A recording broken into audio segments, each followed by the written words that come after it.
శ్రీ గురుభ్యో నమః. శ్రీ మహాగణాధిపతయే నమః. శ్రీ సరస్వతి నమః. భక్తులారా, వాల్మీకి మహర్షి రచించిన శ్రీమద్ రామాయణం యథాతథంగా చెప్పుకున్నాం. ప్రతి శ్లోకం దాని అర్థం. ఇందులో భాగంగా నిన్నటి వరకు మనం బాల అయోధ్య అరణ్య కిష్కింద సుందరకాండలు పూర్తి చేసి యుద్ధకాండలోని 58వ సర్గ వరకు చెప్పుకున్నాం. ఈ రోజున 59వ సర్గను చెప్పుకుందాం. చెప్పుకునే ముందు వాల్మీకి మహర్షిని ప్రార్థన చేసుకుందాం. కూజంతన్ రామ రామేతి మధురం మధురాక్షరం ఆరుహ్య కవితా శాఖం వందే వాల్మీకి కోకిలం. తస్మిన్ హతే రాక్షస సైన్యపాలే ప్లవంగమానాన్ వృషభేన యుద్ధే భీమాయుధం సాగర వేగతుల్యం విదుద్రవే రాక్షసరాజ్య సైన్యం. అలా నీలుడు రాక్షస సేనా నాయకుడైన ప్రహస్తుణ్ణి చంపివేయగా భయంకరమైన ఆయుధాలు కలిగిన సముద్రంతో సమానమైన వేగం గల రావణ సైన్యం పారిపోయింది. గత్వాతురక్షోధిపతే శశంసు సేనాపతిం పావకసూనుశస్తం తచ్చాపి తేషాం వచనం నిశమ్య రక్షోధిప క్రోధవశం జగామా. రావణుడు విన్నాడు ఈ విషయం. వాళ్ళందరూ వెళ్ళి చెప్పగా చాలా కోపించాడు ఆ రావణాసురుడు. సంఖ్యే ప్రహస్తం నిహతం నిశమ్య క్రోధార్జిత శోకపరీత చేత ఉవాచ తాన్ రాక్షసయూధముఖ్యాన్ ఇంద్రో యథా నిర్జరయూధముఖ్యా. రావణుడు ఆ తర్వాత కోపంతో బాధపడుతూ మనస్సంతా కూడా శోకం నిండిపోగా రాక్షస సేనా నాయకులతోటి ఏ విధంగా అయితే దేవేంద్రుడు తన దేవసేనా నాయకులతో పలుకుతాడో ఆ విధంగా ఇలా పలికాడు. నా వజ్ఞారిపవే కార్య. ఎందుకు ఇలా పోలిక వాల్మీకి చేశాడు ఇంద్రుడితో రాక్షసేంద్రుణ్ణి అంటే రావణాసురుణ్ణి అంటే రాక్షసులు దేవతలు ఇద్దరు అన్నదమ్ములే.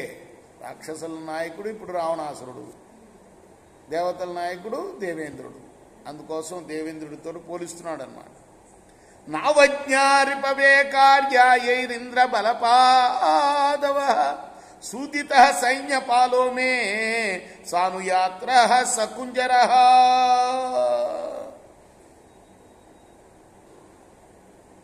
వాడు అంటున్నాడు ఎవరితోటి? తన సేనా నాయకులతోటి. సాక్షాత్తు ఇంద్రుడి సైన్యాన్నే నశింపజేశాడు నా సేనాపతి ప్రహస్తుడు. అటువంటి వాడు ఇప్పుడు చంపబడ్డాడు ఈ వానరుల చేత. కాబట్టి వీళ్ళ విషయంలో మనం తేలిగ్గా తీసుకోకూడదు ఈ వానరుల్ని. సోహం రిపు వినాశాయ విజయాయ విచారయన్ స్వయమేవ గమిష్యామి రణశీర్షం తదద్భుతం. ఇప్పుడు నేను ఇంకా ఆలోచించవద్దు, వెంటనే రంగంలో నేనే స్వయంగా దిగాలి. అద్య తద్వానరానీకం రామంచ సహలక్ష్మణం నిర్దహిష్యామి బాణోఘైర్ వనందీప్తైరివాగ్నిభి అద్య సంతర్పయిష్యామి పృథ్వీం కపిశోణితై. ఇప్పుడు నేను ఈ కప్పుల యొక్క రక్తంతో ఈ భూమిని తడపాలి. అద్య సంతర్పయిష్యామి, సంతర్పణ చేయాలి, రక్త సంతర్పణ చేయాలి ఈ భూమి మీద. పృథివీం కపిశోణితై, కప్పుల రక్తంతో. అంతేకాదు మండుతున్న అగ్నులు వనాన్ని కాల్చివేసినట్టుగా నా బాణ సమూహాల చేత రామలక్ష్మణుల్ని ఈ వానరుల్ని కాల్చివేస్తా నేను. స ఏవ ముక్త్వా జ్వలన ప్రకాశం రథం తురంగోత్తమ రాజయుక్తం ప్రకాశమానం వపుషా జ్వలంతం సమారురోహామర రాజశత్రు. అమర రాజశత్రు, దేవేంద్రుని శత్రువైన రావణుడు ఇలా పలికి అగ్ని వంటి ప్రకాశం గల రథాన్ని ఎక్కాడు. దానికి శ్రేష్టమైన తన గుర్రాల్ని కట్టించాడు. అది మండుతున్న అగ్నిలాగా ప్రకాశిస్తూ ఉన్నది ఆ రథం. సశంఖభేరీ పణభ ప్రణాదై రాస్ఫోటిక క్షేడిత సింహనాదై పుణ్యైస్తవైశ్చాపి సుపూజ్యమానా తదా యయౌ రాక్షస రాజముక్ష. రాక్షసులందరూ కూడాను భేరీ శంఖభేరీ నినాదాలు చేశారు, జబ్బలు చచ్చుకున్నారు, అరుస్తున్నారు, పెద్దగా సింహనాదం చేస్తున్నారు, ఆ రావణాస్తుని స్తోత్రం చేస్తున్నారు. సనీలజీమూతనికాశరూపై మాంసాశనై పావకదీప్తనేత్రై బభౌ వృతో రాక్షసరాజముఖ్యో భూతైర్వృతో రుద్రైవ మరేష. నల్లటి మేఘాల వంటి రూపం గలవాళ్ళు, అగ్నిలాగా ప్రకాశిస్తున్న నేత్రాలు గలవాళ్ళు ఆ రాక్షసులు. అటువంటి రాక్షసులతో కూడిన రావణుడు ఎట్లా ఉన్నాడంటే భూతప్రభువైన రుద్రుడులాగా ఉన్నట్ట. తతో నగర్యా సహసా మహోజ నిష్క్రమ్య తద్వానర సైన్యముగ్రం మహార్ణవాభ్రాస్తనితం దదర్శ సముజ్యతం పాదపశైలహస్తం. మహా తేజస్సుతో రావణాసురుడు లంక నుండి బయటకు వచ్చాడు. హస్తాల యందు వృక్షాలు పర్వతాలు ధరించి సిద్ధంగా ఉన్న ఆ వానర సైన్యాన్ని ఒకసారి చూశాడు. తద్రాక్షసానీకమతి ప్రచండం ఆలోక్య రామో భుజగేంద్ర బాహు విభీషణం శస్త్రభృతాం వరిష్టం ఉవాచ సేనానుగత పృథుశ్రీ.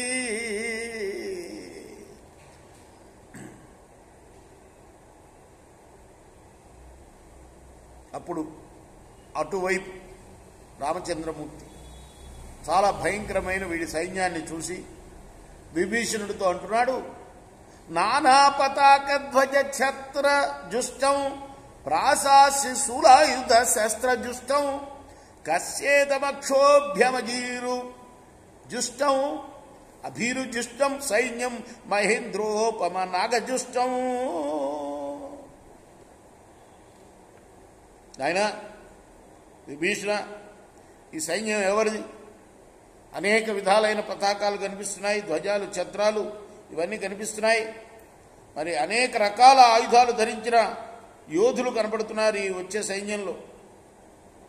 దీనిలో కనబడుతున్న ఏనుగులు కూడా మహేంద్ర పర్వతంలాగా ఉన్నాయి ఒక్కొక్కటి. తతస్తు రామస్య నిశమ్య వాక్యం విభీషణ సక్ర సమాన వీర్య శశంస రామస్య బల ప్రదేకం మహాత్మనాం రాక్షస పుంగవానాం. అప్పుడు విభీషణుడు రాముడి మాటలు విని రాక్షస శ్రేష్ఠుల ఆ ఉత్తమ సైన్యాన్ని గురించి చెప్పాడు. యోసౌ గజస్కంద గతో మహాత్మా నవోదిత్ ఆర్కోపమాత తామ్రవక్త్ర సంకంపయన్నాగ శిరోభ్యుపైతి అకంపనం తేనమైవే రాజన్. ఒక్కొక్కరిని పరిచయం చేస్తున్నాడు రాముడికి విభీషణుడు. ఏనుగుపై ఎక్కి దాని శిరస్సును కదులుస్తూ వస్తున్న అప్పుడే ఉదయించిన సూర్యుడిలాగా ఉన్నవాడు అకంపనుడు. అంటే ఇంతకుముందు హనుమంతుడి చేతిలో చచ్చిన అకంపనుడు వేరు, వీడు వేరుట. మామూలుగా అయితే ప్రవీర బాహువు అంటారట వీడు. అంటే వీడికి ఒక బిరుదు అన్నమాట అకంపనుడు అని. కంపించిపోడు ఎటువంటి పరిస్థితుల్లో. యోసౌ రథస్థో మృగరాజకేతు దుర్వర్ధమ శక్రధను ప్రకాశంకరీవ భాచుగ్ర వివృత్త దంష్ట్రా స ఇంద్రజిన్నామ వరప్రదాన. సింహం ధ్వజం ఉన్న రథాన్నెక్కి ఇంద్రధనుస్సులాగా ప్రకాశిస్తున్న ధనస్సును కదులుస్తూ భయంకరమైన వంకర తిరిగిన కూరలతో ఏనుగులా ఉన్న వాడు ఇంద్రజిత్తు, గొప్ప పరాక్రమవంతుడు అని ఇలా ఒక్కొక్కరిని పరిచయం చేస్తున్నాడు విభీషణుడు రామచంద్రమూర్తికి. రేపు మనం 16వ శ్లోకం నుండి కొనసాగిద్దాం. కృష్ణార్పణమస్తు. సాయి కృష్ణార్పణమస్తు. సాయిరామ.